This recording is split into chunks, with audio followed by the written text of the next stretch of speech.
ओम शांति। 5 नवंबर 2025 के बाबा के मधुर महावाक्य। बाबा कहते, मीठे बच्चे, ये सारी दुनिया रोगियों की बड़ी हॉस्पिटल है। बाबा आए हैं सारी दुनिया को निरोगी बनाने। ये सारी दुनिया रोगियों की बड़ी हॉस्पिटल है। बाबा आए हैं सारी दुनिया को निरोगी बनाने। प्रश्न कौन सी स्मृति रहे तो कभी भी मुरझाइश व दुख की लहर नहीं आ सकती। कौन सी स्मृति रहे तो कभी भी मुरझाइश व दुख की लहर नहीं आ सकती। उत्तर, अभी हम इस पुरानी दुनिया पुराने शरीर को छोड़ घर जाएंगे, फिर नई दुनिया में जन्म लेंगे। हम अभी राजयोग सीख रहे हैं राजाई में जाने के लिए। बाप हम बच्चों के लिए रूहानी राजधानी स्थापन कर रहे हैं। ये स्मृति रहे तो दुख की लहर नहीं आ सकती। राज्य स्थापन कर रहे हैं ना बाप। गीत तुम ही हो माता, तुम ही हो पिता, तुम ही हो बंधु, सखा तुम ही हो। ओम शांति। गीत कोई तुम बच्चों के लिए नहीं है, नए नए जो समझाने के लिए हैं। ऐसे भी नहीं कि यहाँ सब समझदार ही है, नहीं, बेसमझ को समझदार बनाया जाता है। धारणा के लिए मुख्य सार, जैसे बाप सदा आत्माभिमानी हैं, ऐसे आत्माभिमानी रहने का पूरा पुरुषार्थ करना है। जैसे बाप सदा आत्माभिमानी हैं, ऐसे आत्माभिमानी रहने का पूरा पुरुषार्थ करना है। एक बाप को दिल से प्यार करते करते बाप के साथ घर चलना है। एक बाप को दिल से प्यार करते करते बाप के साथ घर चलना है। बेहद के बाप का पूरा रिगार्ड रखना है, अर्थात बाप के फरमान पर चलना है। बाप का पहला फरमान है, बच्चे अच्छी रीति पढ़कर पास हो जाओ। इस फरमान को पालन करो। वरदान, शक्तिशाली सेवा द्वारा निर्बल में बल भरने वाले सच्चे सेवाधारी भव। शक्तिशाली सेवा द्वारा निर्बल में बल भरने वाले सच्चे सेवाधारी भव। सच्चे सेवाधारी की वास्तविक विशेषता है निर्बल में बल भरने के निमित्त बनना।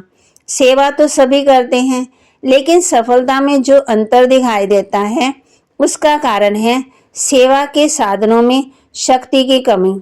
जैसे तलवार में अगर जौहर नहीं तो वह तलवार का काम नहीं करती, ऐसे सेवा के साधनों के यदि याद की शक्ति का जौहर नहीं तो सफलता नहीं। इसलिए शक्तिशाली सेवादारी बनो, निर्बल में बल भरकर क्वालिटी वाली आत्मा निकालो, तब कहेंगे सच्चे सेवाधारी। स्लोगन, हर परिस्थिति को उड़ती कला का साधन समझकर सदा उड़ते रहो। हर परिस्थिति को उड़ती कला का साधन समझकर सदा उड़ते रहो। अव्यक्त इशारे, अशरीरी व विदेही स्थिति का अभ्यास बढ़ाओ। वैसे अशरीरी होना सहज है, लेकिन जिस समय कोई बात सामने हो, कोई सर्विस के झंझट सामने हो, कोई हलचल में लाने वाली परिस्थितियां हो, ऐसे समय में सोचा और अशरीरी हो जाए, इसके लिए बहुत समय का अभ्यास चाहिए। सोचना और करना साथ साथ चले, तब अंतिम पेपर में पास हो सकेंगे।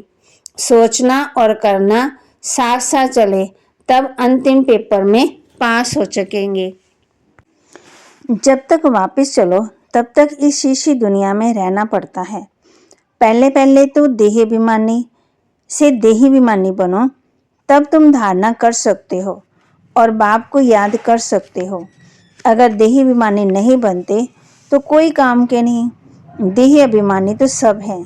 तुम समझती हो कि हम आत्म अभिमानी नहीं बनते, बाप को याद नहीं करते, तो हम वही हैं जो पहले थे। मूल बात है देही अभिमानी बनने की, ना कि रचना को जानने की। बाप कहते हैं गाया भी जाता है रचना और रचना का ज्ञान। बाबा कहते कहा भी जाता है गॉड फादर। बाप आकर के देही अभिमानी बनाते हैं। ऐसे बहुत मनुष्य जो समझते हैं आत्मा अलग है और जीव अलग है। आत्मा देह से निकल जाती तो दो चीज हुई ना। बाप समझाते तुम आत्मा हो, आत्मा ही जन्म लेती, आत्मा शरीर लेकर पाठ बजाती। बाबा बार बार समझाते हैं अपने को आत्मा समझो, इसमें बड़ी मेहनत है। अब बेहद के बाप को तुम याद करो। ये नॉलेज बेहद के बाप के सिवाय कोई दे ना सके। अपना ही कल्याण करना है, रोगी से निरोगी बनना है। ये रोगियों की बड़ी हॉस्पिटल है, सारे विश्व रोगियों की हॉस्पिटल है। बाप कहते हैं, बाप समझाते हैं, सच्चा सच्चा योग तो मैं ही कलब कलब आकर के सिखलाता हूँ। एक ही बार मुख्य बात है, अपने को आत्मा समझ, बाप को याद करो। इसको ही रूहानी योग कहा जाता है। बाकी सबका है जिस्मानी योग। बाबा हम बच्चों को कह रहे हैं, बाप कहते हैं नॉलेज तो बहुत सहज है।